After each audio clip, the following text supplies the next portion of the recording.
अगर आप वजन कम करना चाहते हैं तो एक आसान सा घरेलू तरीका आजमाएं। रोजे सुबह खाली पेट नीम गर्म पानी में आधा लीमू और 1 चम्मच शहद मिलाकर पी लें। ये मशरूब जिस्म के मेटाबॉलिज्म को बेहतर बनाता है और चर्बी कम करने में मदद दे सकता है।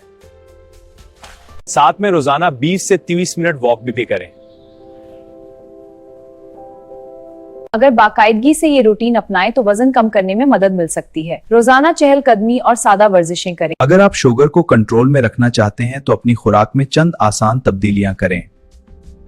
रोजाना सुबह मीठे मशरूबात कम करें और सब्ज सब्जियां ज्यादा खाएं। कुछ लोग करेले का जूस या मेथी के दाने भी इस्तेमाल करते हैं जो शुगर कंट्रोल में मदद दे सकते हैं, लेकिन बाकायदा चेकअप और डॉक्टर का मशवरा बहुत जरूरी है। अगर आपको बदहजमी या पेट भारी रहने की शिकायत होती है तो एक आसान सा टिप आजमाएं। खाने के बाद आधा चम्मच सौंफ और थोड़ा सा जीरा चबा लें। ये दोनों चीजें हाजमा बेहतर करने में मदद कर सकती हैं और पेट को हल्का महसूस कराती हैं। साथ में पानी ज्यादा पीना भी फायदेमंद है। ऐसी आसान घरेलू सेहत की मालूमात के लिए अभी चैनल सब्सक्राइब करें।